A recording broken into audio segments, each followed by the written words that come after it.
the criteria. It's very difficult in a room full of passion and craft and skill to balance and put one above the other. So this is our rubric. This is the criteria that we've been using this afternoon. Physical presence, the physical presence of the poet.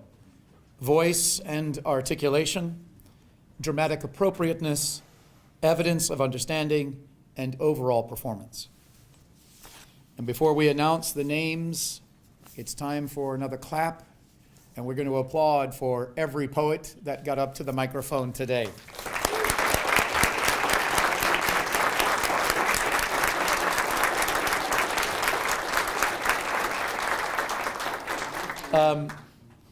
Take a deep breath. Take a deep breath. This is not a measure of who you are. It's only a measure of some poems that you did for us this afternoon. We love you. You're awesome.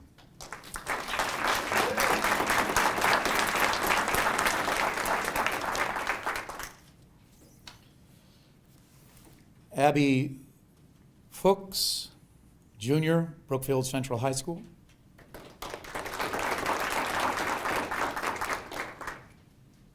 Deja Lowe, Sophomore, Altoona High School.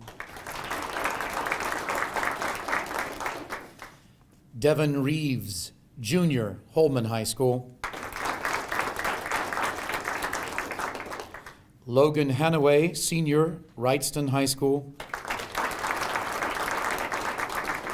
Miles Walker, Junior, Golda Meir High School.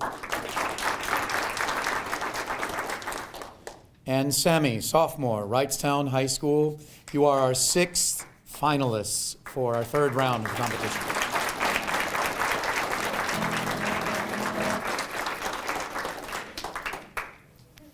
This is the first time we've had 2 rounds, and then chose the top people and had the 3rd round. This is generally how they do it at the nationals.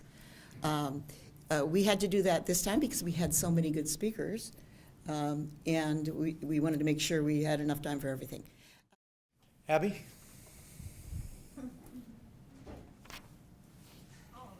Yeah. Yeah, it's that time. This is the moment that you've been dreading. No. All right. I'm going to stand up here with you for a moment. Okay? You all right? Yes. You want to take a breath? Come on, do this with everybody. So. Yes. You all right? Yes. Okay. Thank you.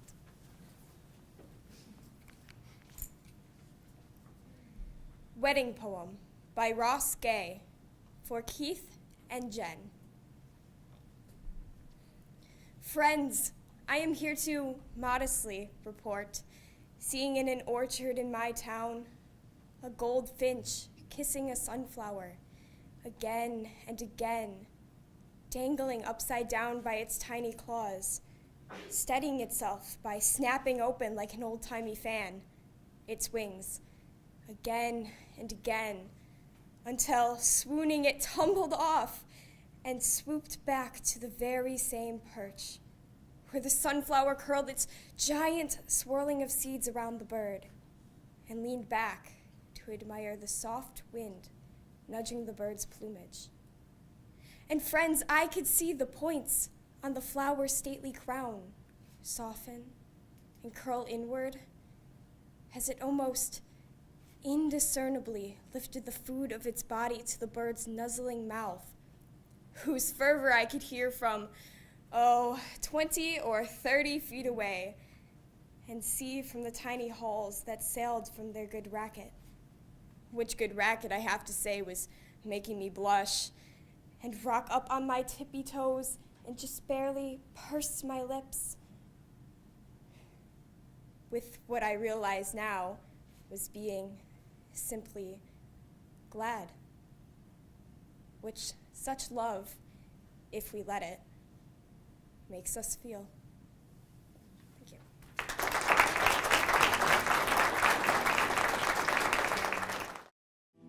Logan?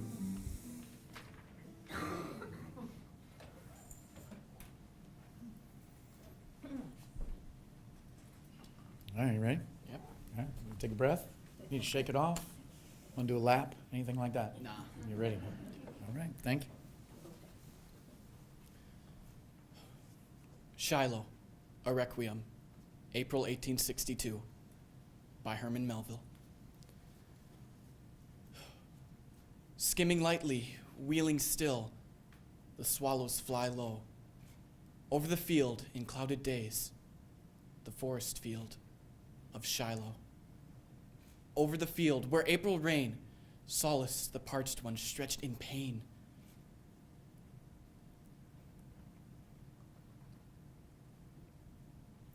Through the pause of night that followed the Sunday fight around the church of Shiloh, that echoed to many a parting groan and natural prayer of dying foemen mingled there. Foemen at morn, but friends at eve. Fame and country least their care.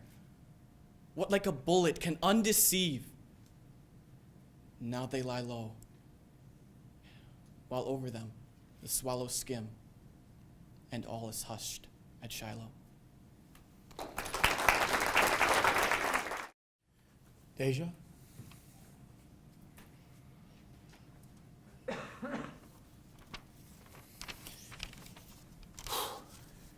Okay, I know. I'm nervous for you. Are you ready? Yeah. Need to do anything? Okay.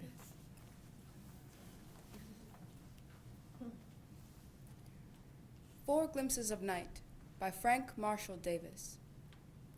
1. Eagerly, like a woman hurrying to her lover, night comes to the room of the world and lies, yielding and content against the cool, round face of the moon. 2.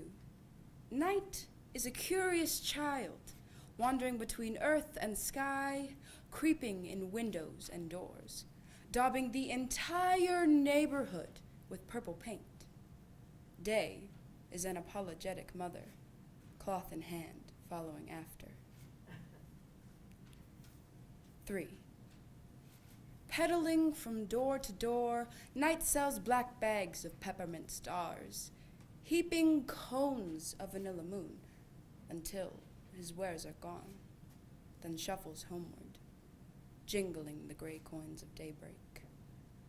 4. Night's brittle song, sliver-thin, shatters into a billion fragments of quiet shadows at the blaring jazz of a morning sun.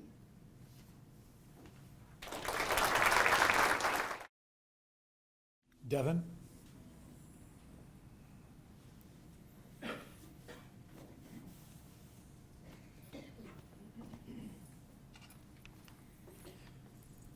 This has got to be harder than water ballet, hasn't it? Harder? Only a little. Are you ready? Yes. Okay.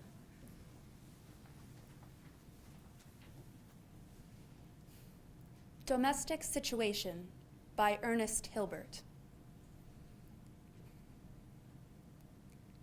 Maybe you've heard about this.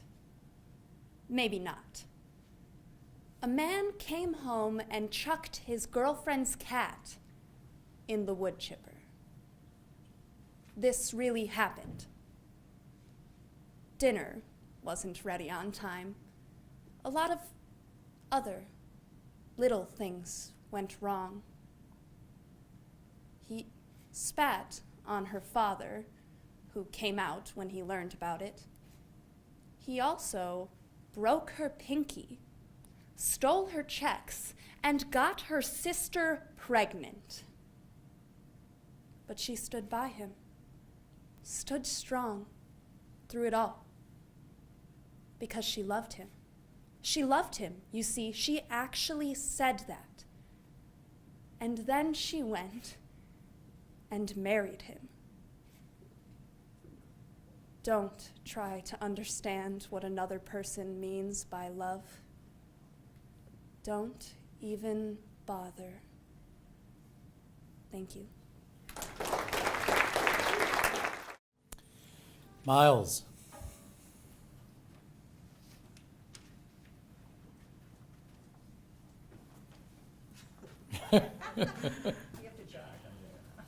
Ready? You need to do anything?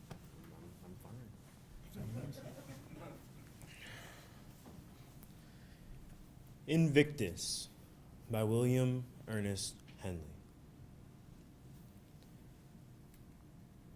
Out of the night that covers me, black as the pit from pole to pole, I thank whatever gods may be for my unconquerable soul.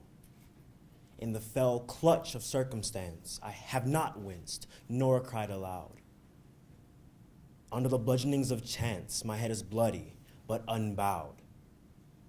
Beyond this place of wrath and tears looms but the horror of the shade. And yet, the menace of the years finds and shall find me unafraid. It matters not how straight the gate, how charged with punishments the scroll. I am the master of my fate. I am the captain of my soul.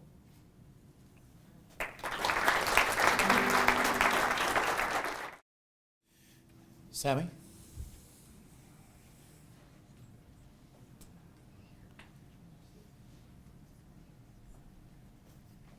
Hi. Hi. You ready? Yeah. Okay.